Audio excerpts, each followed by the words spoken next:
Alright guys, so this is part 2, and in this part we're going to be making the eyes and the mouth and all the gritty details that make Gengar, Gengar. I think I might be doing this way in most of my future tutorials, where I work on the facial features and accessories later. But you guys can tell me what you think. Alright, so I created the base mesh in the last part, and right now I'm going to use the knife tool to sculpt out the eyes. You kind of got to pick which side you want to start sculpting on, because the mirror modifier is a tricky beast, and I tend to not like to apply it until the very end, so just kind of imagine what you're going to do later. Right now I kind of went for an in-between, like halfway, because I couldn't decide which eye I liked, so I kind of just went with a standard almond shape. That's kind of what I do for a lot of things, like just, you know, the eyes are kind of like an almond a lot of the times.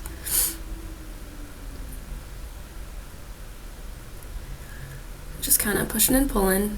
And here's an interesting thing about the knife tool. You can't cut out a shape on one plain face, I think, or if you do, it looks really weird.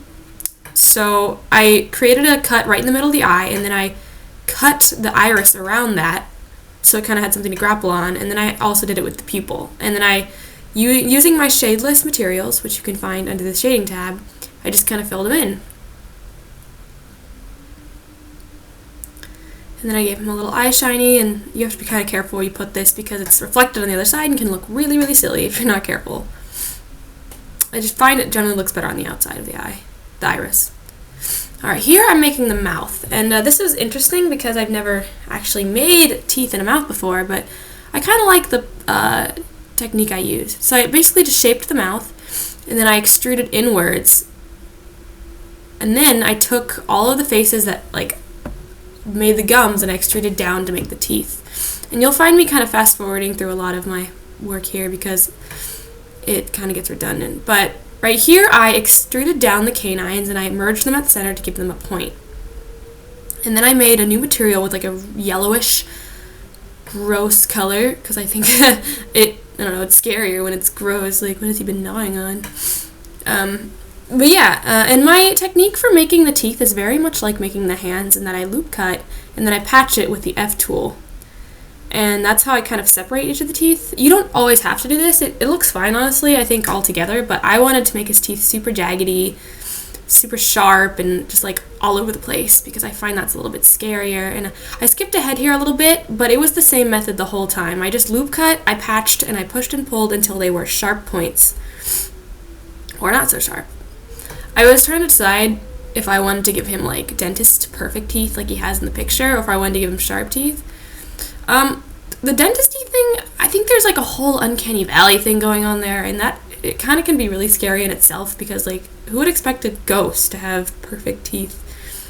So if you like perfect teeth on your creepy monsters, then that's all you. I mean, it has its time and its place. I kind of wanted to go with a like raggedy look, like he's been gnawing on bones or something. Alright, so here I extruded the bottom layer of teeth up, and then I hid the entire upper level of teeth with H, just so I could have a more clear view about what I was doing. I tried to make sure that the teeth kind of wrapped around like the mouth in my limited way. I didn't go back as far as I could have, but it still helps, because your molars kind of go back farther in space. So here I kind of moved the vertices so that they made more sense and they were a little bit straighter. And then I extruded out the canines again. I like to extrude the canines at first because it gives me a good placeholder to where the rest of the teeth should be.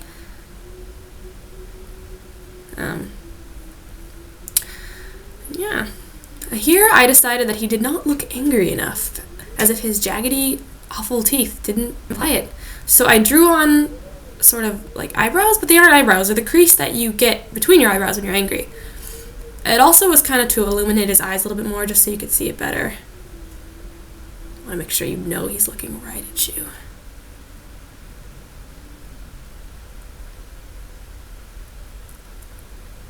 And then I kind of went back to the teeth again, and I was using that finger method I have where I loop cut. And here I skipped a little bit again, but it's the same method. I cut and I moved. And I made faces. And then I decided I wanted to have pink gums because pink is actually really scary.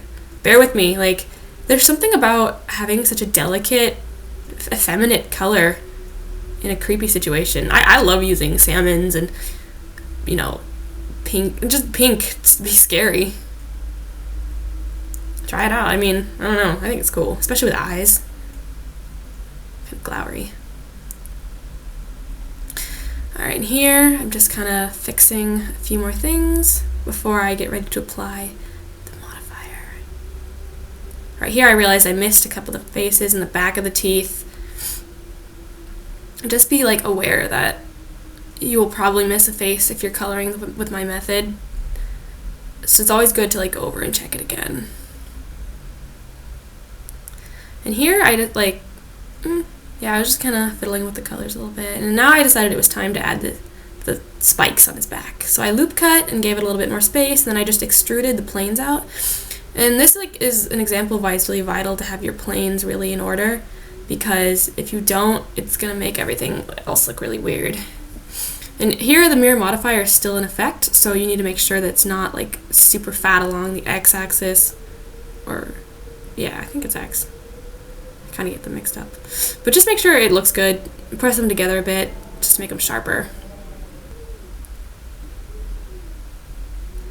Alright, so I applied the mirror modifier. It's a crowning moment. It's very important. And I gave him kind of like a look, just to give him a little bit of asymmetry, which is more interesting than total symmetry all the time. I tried to like move his limbs around a bit, but I ended up just liking what I started with more, to be honest. And you can see him doing a little dance with his arm while I'm still indecisive. And here I gave him a little tuft of hair, which honestly is kind of cute. I just extruded it up and made it a little bit sharper. And here I was trying to do a shading thing because the way he looked didn't quite satisfy me. But I don't always recommend this if you're going to take them into Unity or Blender or like something. If you want to use them later, it's not necessarily the best. And here I tried to give him like a little energy ball, but ended up not really working. Alright, and so this is the end. I hope you guys enjoyed this. I will post the original picture in all of my links. I'll see you guys later. Thanks for watching.